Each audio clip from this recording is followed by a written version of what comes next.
Welcome back to our channel. വീണ്ടും ഒരു delivery വ്ളോഗായിട്ട് വന്നിരിക്കുകയാണ്.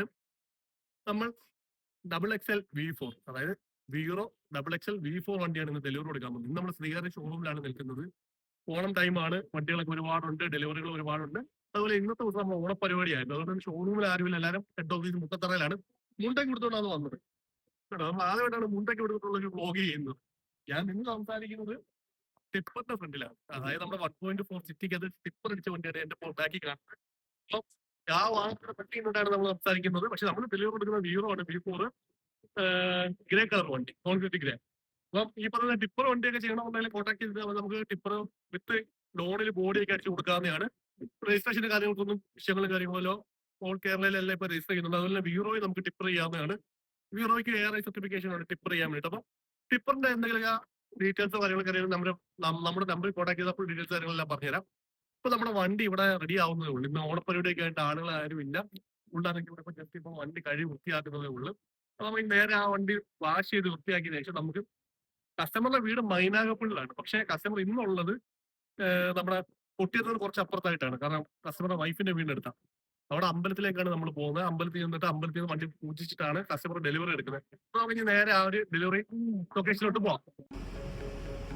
ശ്രീകാര്യത്ത് നിന്ന് വണ്ടിയൊക്കെ എടുത്ത് നമ്മൾ നേരെ മുട്ടത്തറയിലോട്ട് പോവാണ്. അറിയാമല്ലോ, ഹെഡ് ഓഫീസ് വരുന്നത് മുട്ടത്തറയാണ്. അതുപോലെ തന്നെയാണ് ഫ്യൂവൽ പമ്പ് വരുന്നത് മുട്ടത്തറയിലാണ്. അപ്പൊ മുട്ടത്തറയിൽ പോയിട്ട് വേണം നമുക്ക് ഇനി വാഹനത്തിനകത്ത് ഫ്യൂവൽ അടിക്കാൻ. അതിനുശേഷം നമുക്ക് നേരെ കസ്റ്റമറുടെ ഡെലിവറി ലൊക്കേഷനിലേക്ക് പോവാം. ഇഞ്ചക്കൽ ജംഗ്ഷൻ എത്തിയപ്പോഴത്തേക്കും അത്യാവശ്യം ചെറിയൊരു ബ്ലോക്ക് കാര്യങ്ങളൊക്കെ ഉണ്ട്. കാരണം ഇവിടെ ഈ ഓവർ ബ്രിഡ്ജിന്റെ പണി നടക്കുന്നുണ്ടേ ഇവിടെ സ്ഥിരം മിക്കവാറും ബ്ലോക്ക് കാര്യങ്ങളൊക്കെയാണ്. എന്നാൽ നമ്മൾ കുറച്ച് നാളുകളായിട്ട് വരുമ്പോഴത്തേക്കും നമുക്ക് ഇവിടെ അധികം ബ്ലോക്ക് ഒന്നും കിട്ടാറില്ലായിരുന്നു. പക്ഷെ ഇന്ന് ഇവിടെ അത്യാവശ്യം ബ്ലോക്ക് ഉണ്ട്. കാരണം ഓണവും കൂടെ ഒക്കെ അല്ലേ വരുന്നത്. ഓണ ടൈമും കൂടെ ഒക്കെ ആയതുകൊണ്ട് തന്നെ ഇപ്പൊ ഇവിടെ ബ്ലോക്ക് കാര്യങ്ങളൊക്കെ ഉണ്ട്. വണ്ടികൾക്ക് അത്യാവശ്യം ബ്ലോക്ക് കാര്യങ്ങളൊക്കെ ഇവിടെ ഫീൽ ചെയ്യുന്നുണ്ട്. ഇഞ്ചക്കല്ല് തുടങ്ങിയ ബ്ലോക്കാണ്. എനിക്ക് തോന്നുന്നു ഇതങ്ങ് കല്ലുമൂട് വരെ പോകുന്നുണ്ടോ. നമ്മുടെ ഓവർ ബ്രിഡ്ജ് വരുന്ന ഭാഗം വരെ എല്ലാം ബ്ലോക്കാന്ന് തോന്നുന്നുണ്ടോ. അത്യാവശ്യം നല്ല ബ്ലോക്കും കാര്യങ്ങളൊക്കെ ഉണ്ടെന്ന് തോന്നുന്നു. നമ്മള് പയ്യെ ആയിരുന്നു ഇഞ്ചക്കൽ ജംഗ്ഷൻ തൊട്ട് വണ്ടി ഓടിച്ചോണ്ട് വരുന്നത്. എങ്ങനെയായാലും പയ്യെ പോകാൻ പറ്റില്ല. ഓണം ടൈമൊക്കെയാണ്, തിരക്ക് കാര്യങ്ങളൊക്കെയാണ്, ഹൈവേ ബ്ലോക്കാണ്, പണികളൊക്കെ നടക്കുന്നുണ്ട്. ഹൈവേ ബ്ലോക്ക് ചെയ്തിട്ട് സർവീസ് റോഡ് വഴിയാണ് വണ്ടികൾ മൊത്തം കടത്തി വിടുന്നത്. അപ്പൊ പിന്നെ ഇങ്ങനത്തെ ബ്ലോക്കുകളൊക്കെ സ്വാഭാവികമാണ്.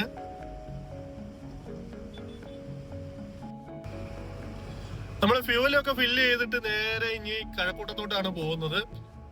നേരെ കസ്റ്റമറിന്റെ ഡെലിവറി ലൊക്കേഷനിൽ പോകണം. നമ്മൾ ഏകദേശം 18 ലിറ്റർ ഫ്യൂവൽ അടിച്ചിട്ടുണ്ടായിരുന്നു. ഏകദേശം വാഹനത്തിന്റെ ഹാഫ് ടാങ്കോളം ഫ്യൂവൽ വന്നിട്ടുണ്ട്. മൊത്തത്തിൽ 40 ലിറ്റർ ആണ് ഈ ഒരു വാഹനത്തിന്റെ ടാങ്ക് കപ്പാസിറ്റി വരുന്നത്.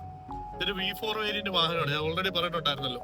അതുകൊണ്ട് അതിനകത്ത് ടച്ച് സ്ക്രീൻ മ്യൂസിക് സിസ്റ്റം കാര്യങ്ങളൊന്നും വരുന്നില്ല. റോഡൊക്കെ അത്യാവശ്യം തിരക്ക് കുറവാണ്. ഇപ്പൊ ഈ ബൈപ്പാസിൽ നിലവില് അങ്ങോട്ട് പോകുമ്പോ എങ്ങനെയാണെന്നുള്ള കാര്യം അറിയത്തില്ല. ഇവിടെ ഓവർ ബ്രിഡ്ജിലൊന്നും വലിയ തിരക്കില്ല. കഴക്കൂട്ടം കഴിഞ്ഞിട്ട് അടുത്ത ഓവർ ബ്രിഡ്ജിന്റെ പണി നടക്കുന്ന സ്ഥലത്ത് എത്തിയപ്പോഴേക്കും നല്ല ബ്ലോക്ക് ഉണ്ട്. നിങ്ങൾക്ക് കാണാം, നീണ്ടു നിവർന്ന് വാഹനങ്ങൾ ഇവിടെ ഇങ്ങനെ ക്യൂ ആയിട്ട് കിടക്കുക. നല്ല ബ്ലോക്ക് ഉണ്ട്. ഇനി ഇവിടുന്ന് എത്ര ടൈം എടുത്ത് അപ്പുറം ചാടാൻ പറ്റുമെന്നുള്ള കാര്യമൊന്നും അറിയത്തില്ല. സൈഡിലായിട്ട് ഓവർ ബ്രിഡ്ജിന്റെ ഒക്കെ പണികൾ നടക്കുന്നതെല്ലാം നമുക്ക് കാണാൻ കഴിയുന്നുണ്ട്. ഇവിടെ സ്ഥിരം ബ്ലോക്കാണ്. എന്ന് നമ്മൾ ഇതുവഴി വന്നാലും ഇവിടെ ബ്ലോക്കിൽ കിടക്കാതെ പോകാറില്ല. ഇവിടെ നല്ല ബ്ലോക്കാണ്. പണികൾ നടക്കുന്നതുകൊണ്ട് തന്നെ നല്ല ബ്ലോക്ക് ഉണ്ട്.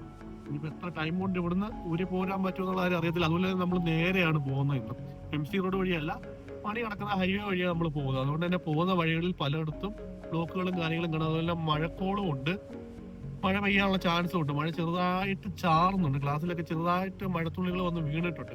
എന്തായാലും നമുക്ക് നോക്കാം, എപ്പോ അങ്ങെത്തുന്നുള്ള കാര്യം അറിയത്തില്ലെങ്കിൽ നമുക്ക് ഇതുവഴി പോയി നോക്കാം. ചെറിയ മഴത്തുള്ളികളൊക്കെ ക്ലാസ്സിൽ വന്ന് വീണ് നമ്മൾ ഏകദേശം ആ ബ്ലോക്ക് കഴിയാറായിട്ടുണ്ട്. പണികളൊക്കെ ഇവിടെ തകൃതിയായിട്ട് നടക്കുന്നുണ്ട്. തൂണുകളൊക്കെ പൊങ്ങി നമ്മൾ ഏകദേശം ആ ഒരു ബ്ലോക്ക് കഴിയാറായിട്ടുണ്ട്. എങ്കിലും ഒത്തിരി നേരം കിടക്കേണ്ടി വന്നില്ല. നമുക്ക് നല്ല സ്പീഡിൽ ഇനി എത്താൻ കഴിഞ്ഞിട്ടുണ്ട് കേട്ടോ.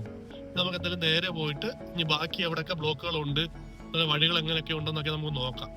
നമ്മൾ ഇതുവരെ ഡെലിവറി ബ്ലോക്കായിട്ട് പോയിട്ടില്ല. നേരെ ഹൈവേ വഴിയാണ് നമ്മൾ എപ്പോഴും MC റോഡ് വഴിയായിരുന്നു പോകുന്നത്. ഇന്ന് നമ്മൾ ഹൈവേ വഴിയാണ് പോകുന്നത്. അപ്പൊ പോയി നോക്കാം ഈ ബാക്കി വഴികൾ എങ്ങനെ ഉണ്ടെന്നുള്ളത്. നമ്മൾ നേരെ ജസ്റ്റ് കണിയാപുരം ആയതേ ഉള്ളു.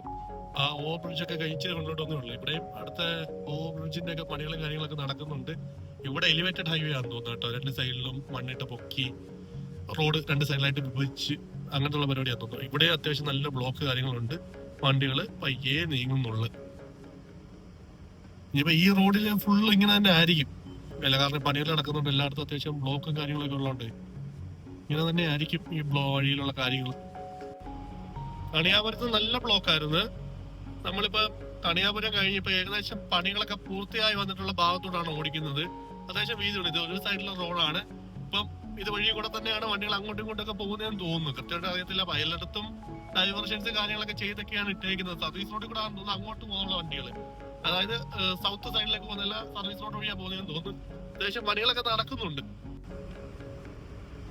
റോഡിലൊക്കെ അത്യാവശ്യം വാഹനങ്ങളുണ്ട്. നമുക്ക് എന്താ പറയുക, ഒരു കോൺസ്റ്റന്റ് ആയിട്ടുള്ള സ്പീഡിൽ ഇങ്ങനെ ഓടിപ്പോകാൻ പറ്റത്തില്ല. ഇടയ്ക്കിടയ്ക്ക് നമ്മൾ ബ്രേക്ക് ഔട്ടേണ്ടി വരുന്നുണ്ട്. പിന്നെ റോഡ് പണിയുടെ ബുദ്ധിമുട്ടുകൾ കാര്യങ്ങൾ വരുന്നുണ്ട്. സൈഡിലുള്ള ബാരിക്കേഡുകൾ കാര്യങ്ങൾ, മണ്ണ്, ബാക്കി വാഹനങ്ങൾ എല്ലാം ഉണ്ട്. റോഡ് പണി നടക്കുന്നത് കൊണ്ട് ഇതുവഴിയുള്ള യാത്ര കുറച്ച് പാടാണ്. കാരണം വെച്ച് കഴിഞ്ഞാല് നമ്മള് കുറച്ച് അഡ്ജസ്റ്റ് ചെയ്താൽ മാത്രമേ ഇതുവഴി വാഹനം ഓടിച്ചുകൊണ്ട് പോകാൻ പറ്റുന്നുള്ളൂ. MC റോഡ് വഴിയൊക്കെ പോകുന്നതിന്റെ കൂട്ട് തന്നെ ഈസി ആയിട്ടൊന്നും പോകാമെന്ന് ആരും വിചാരിക്കണ്ട. അതുകൊണ്ട് തന്നെ നമുക്ക് കുറച്ച് ടൈം അധികം എടുക്കും ഇതുവഴി പോകുമ്പോഴേ. ആറ്റിങ്ങൽ ജംഗ്ഷൻ ആയിട്ടുണ്ട്, പക്ഷെ അറിയാമല്ലോ ഓണമൊക്കെ ആയിക്കഴിഞ്ഞാൽ പിന്നെ ആറ്റിങ്ങലൊക്കെ നല്ല ബ്ലോക്കാണ്. നിലവിലും ബ്ലോക്ക് ഉണ്ട്. എത്രത്തോളം ബ്ലോക്ക് ഉണ്ടെന്ന് നോക്കിക്കഴിഞ്ഞാൽ ബസ്സൊക്കെ പോട്ടെ എന്നേരം നമുക്കറിയാം. അത്യാവശ്യം നല്ല ബ്ലോക്ക് അവിടെയും ഫീൽ ചെയ്യുന്നുണ്ട് കേട്ടോ. ബ്ലോക്കൊക്കെ നിയന്ത്രിക്കാൻ വേണ്ടി പോലീസുകാരൊക്കെ ഒരുപാട് കഷ്ടപ്പെട്ടിട്ടാണ് ഇവിടുത്തെ ബ്ലോക്കെല്ലാം കറക്റ്റായിട്ട് നിയന്ത്രിച്ചോളൂ. അതുകൊണ്ട് തന്നെ നമ്മൾ ആറ്റിങ്ങിൽ ഏകദേശം കഴിയാറായി, ജംഗ്ഷനൊക്കെ കഴിയാറായി. കാരണം സിഗ്നൽ ലൈറ്റുകളെല്ലാം ഓഫ് ചെയ്തതിനു ശേഷം പോലീസുകാർ നിന്നിട്ടാണ് ട്രാഫിക്കൊക്കെ ഗൈഡ് ചെയ്ത് വിട്ടുകൊണ്ടിരിക്കുന്നത്. ആറ്റിങ്ങൽ ജംഗ്ഷനിലോട്ട് കയറാൻ വേണ്ടിയിട്ട് കിടക്കുന്ന വാഹനങ്ങളുടെ ബ്ലോക്കാണ് നിങ്ങൾ ഈ സൈഡിൽ കാണുന്നത്. അത് നീണ്ട് കിടക്കുകയാണ്, ഒരുപാട് വാഹനങ്ങൾ നിരയായിട്ട് ഇങ്ങനെ കിടക്കുകയാണ്. നമുക്ക് എന്തായാലും വലിയ ബ്ലോക്ക് ഇല്ലായിരുന്നു. നമ്മൾ അത്യാവശ്യം പെട്ടെന്ന് ആ ഒരു ജംഗ്ഷനും കാര്യങ്ങളൊക്കെ കഴിഞ്ഞ് വരാൻ പറ്റിയിട്ടുണ്ട്. എന്നാൽ ആറ്റിങ്ങലിൽ നിന്ന് ട്രിവാൻഡ്രത്തോട്ട് പോകുന്നത്, അതായത് ട്രിവാൻഡ്രം റോഡിലോട്ട് ഇരിക്കുന്ന വാഹനങ്ങളാണ് നിങ്ങൾ ഈ കാണുന്നത്. നല്ലൊരു നീണ്ട നിരയായിട്ട് വാഹനം അങ്ങ് ആറ്റിങ്ങൽ തുടങ്ങുന്ന ഭാഗം തൊട്ടേ നിൽക്കുകയാണ്. നിങ്ങളിത് കാണുന്നുണ്ടല്ലോ, പക്ഷെ നല്ല ഡിസ്റ്റൻസിൽ വണ്ടികളുണ്ട്. ഈ വണ്ടികളെല്ലാം കൂടെ പോകുമ്പോഴത്തേക്ക് അത്യാവശ്യം നല്ല ബ്ലോക്ക് ആയിരിക്കും ഫീൽ ചെയ്യുന്നത്. ആലങ്കോട് എത്തിയപ്പോഴത്തേക്ക് നമ്മള് സിഗ്നലിൽ പെട്ടു. ഓൾറെഡി നമ്മൾ വന്നപ്പോൾ സിഗ്നൽ ഗ്രീൻ ആയിരുന്നു, ഫ്രണ്ടിൽ കിടന്ന വണ്ടികളൊക്കെ പയ്യെ പൊക്കോണ്ടിരുന്നതാണ്. പക്ഷെ നമ്മൾ വന്നപ്പോഴത്തേക്കും വീണ്ടും റെഡായി. അപ്പൊ നിങ്ങൾക്ക് ആ ടൈമറൊക്കെ കാണാൻ കഴിയുന്നുണ്ട്. 35 സെക്കൻഡോളം വേണമെങ്കിൽ നമ്മളിവിടെ വെയിറ്റ് ചെയ്ത് നിൽക്കാൻ വേണ്ടിയിട്ട്. അല്ലാതെ ഇവിടെ ബ്ലോക്കുകൾ കാര്യങ്ങളൊന്നും ഇല്ല. ഈ ഒരു സിഗ്നൽ വന്നതുകൊണ്ടുള്ള ബ്ലോക്ക് മാത്രമേ ഉള്ളൂ ഇവിടെ. നമ്മളങ്ങനെ പാരിപ്പള്ളിയായി, വണ്ടികളുടെ നീണ്ട ക്യൂ ഉണ്ട്. പക്ഷെ വണ്ടികൾ നീങ്ങി പോകുന്നുണ്ട് കുഴപ്പമില്ലാതെ. അത്യാവശ്യം ഇരുട്ടി തുടങ്ങാറായി, വെട്ടമൊക്കെ പോയി തുടങ്ങുന്നു. എത്രയും പെട്ടെന്ന് നമുക്ക് കസ്റ്റമറിന്റെ അടുത്ത് എത്തണം. അങ്ങനെ നമ്മൾ പാരിപ്പള്ളി കഴിഞ്ഞു. ആ ഫ്രണ്ടിൽ കാണുന്നതാണ് നമുക്ക് ഇനി വരാൻ പോകുന്ന ടോൾ ഗേറ്റ്. ഇവിടെയാണ് ഒരു ടോളിലുള്ളത്. കൊല്ലം ജില്ലയിലെ ആദ്യത്തെ ടോള് വരുന്നത് പാരിപ്പള്ളിയിലാണ്. പിന്നീട് നമുക്ക് അടുത്ത ടോള് വരുന്നത് ഓച്ചിറയിൽ. അതിന് 2 ടോളാണ് നമുക്ക് നിലവിൽ കൊല്ലം ജില്ലക്കകത്തുള്ളതെന്നാണ് എനിക്ക് അറിയാൻ കഴിഞ്ഞത്. അങ്ങനെ നമ്മൾ പാരിപ്പള്ളി കഴിഞ്ഞതാണ് വരാൻ പോകുന്ന ടോൾ ഗേറ്റിന്റെ അടുത്തൂടെ പോവുകയാണ്. അതുപോലെ തന്നെ ഇരുട്ടായി തുടങ്ങി. കസ്റ്റമർക്ക് എങ്ങനെയും വണ്ടി എത്രയും പെട്ടെന്ന് എത്തിച്ചു കൊടുക്കണം. അപ്പൊ നമുക്ക് മാക്സിമം സമയം കളയാതെ കസ്റ്റമറിന്റെ ലൊക്കേഷനിലേക്ക് പോകും. പിന്നെ ഇവിടെ എല്ലാം കോൺക്രീറ്റാണ് ചെയ്തിട്ടുള്ളത്, അതുകൊണ്ട് ഒരു കുലുക്ക നമുക്ക് ഈ വഴി പോകുമ്പോൾ ഫീൽ ചെയ്യുന്നുണ്ട്.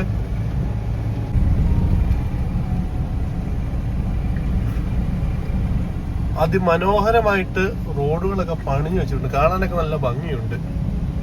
ഫുള്ള് പണിയൊന്നും തീർന്നിട്ടില്ല, പണികളൊക്കെ നടക്കുന്നതേ ഉള്ളൂ. നിങ്ങൾക്ക് റൈറ്റ് സൈഡിലേക്കായിട്ട് കാണാം തീർന്ന ഭാഗങ്ങളൊക്കെ. അത്യാവശ്യം നല്ല മനോഹരമായിട്ട് തന്നെയാണ് റോഡുകളൊക്കെ വന്നിട്ട്, നല്ല വീതിയുണ്ട്. ഇതൊക്കെ പണികൾ നടക്കുന്ന ഭാഗങ്ങളാണ്. നമ്മൾ റോഡൊന്നും ഇല്ലാതെ മണ്ണിട്ട പ്രദേശത്തോടു കൂടിയൊക്കെ വാഹനം ഓടിച്ചുകൊണ്ടിട്ട് ഇവിടെ കാണാൻ കഴിയും വർക്കുകളൊക്കെ നടക്കുന്നത്. അപ്പം ചില ഭാഗങ്ങളിൽ ഇങ്ങനെയും നമ്മൾ വണ്ടികൾക്ക് അത് പോകട്ടെ, നല്ല കുലുക്കമുണ്ട്. ചില വീഡിയോയ്ക്ക് അത് നല്ല ഷെയ്ക്ക് വന്നിരിക്കും. കാരണം എന്ന് വെച്ച് കഴിഞ്ഞാൽ ജസ്റ്റ് മണ്ണൊക്കെ ഇളക്കിയിട്ട് പാറക്കല്ലുകളും മെറ്റൽ കഷ്ണങ്ങളൊക്കെ ആയിട്ട് കിടക്കുന്ന ഭാഗത്തോടാണ് ഈ പോകുന്നത്.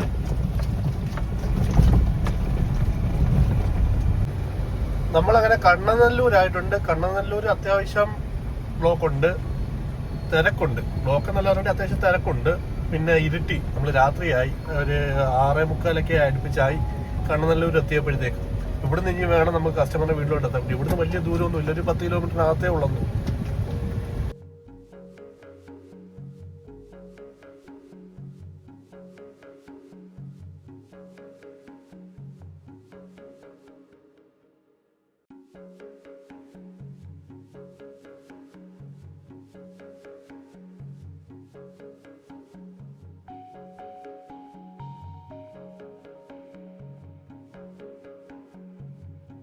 അങ്ങനെ വണ്ടി ഡെലിവറി കൊടുത്തു. ഇരുട്ടിയായിരുന്നു. സാറ് വണ്ടി ഓടിച്ചോണ്ടിരിക്കും. എന്നെയാണെങ്കിൽ ബസ് സ്റ്റാൻഡിലോട്ടാക്കാൻ പോവുകയാണ്. അപ്പം സാറ് വണ്ടി ഓടിച്ചിട്ട് അങ്ങനെ ഉണ്ട്? കൊള്ളാല്ലേ? ഇനിയിപ്പം ഇദ്ദേഹം ബോഡിയൊക്കെ അടിച്ച് കഴിഞ്ഞിട്ട് നമുക്ക് വേണമെന്നുണ്ടെങ്കിൽ ഒരു യൂസർ റിവ്യൂ ചെയ്യാം. സാറിന്റെ മോളും കൂടെ ഉണ്ട്. അപ്പോൾ എന്നെ ആക്കാൻ വേണ്ടി രണ്ടുപേരും കൂടെ പോവുകയാണ്. ഇവിടുന്ന് കുണ്ടറയിലെ കൊണ്ടുചെന്ന് എന്നെ ആക്കും. പിന്നെ അവിടെ ഞാൻ ബസ്സിൽ പോകാൻ വേണ്ടിയാണ് പ്ലാൻ ചെയ്യുന്നത്. അപ്പോൾ വീഡിയോ ഇഷ്ടപ്പെട്ടുണ്ടെങ്കിൽ വീഡിയോ ലൈക്ക് ചെയ്യുക, എന്നിട്ട് ഡൗട്ട്സ് കാര്യങ്ങളുണ്ടെങ്കിൽ കമന്റ് ചെയ്യുക. വണ്ടികളുടെ എന്തെങ്കിലും അവൈലബിലിറ്റി കാര്യങ്ങൾ അറിയണമെങ്കിൽ നമ്മുടെ നമ്പറിൽ കോൺടാക്ട് ചെയ്തിരുന്നാൽ മതി. അതുപോലെ നമ്മൾ ഈ ഒരു വീഡിയോ വൈൻഡപ്പ് ചെയ്യുക. പുതിയൊരു വീഡിയോ ആയിട്ട് വീണ്ടും വരാം. അതിന് ബൈ.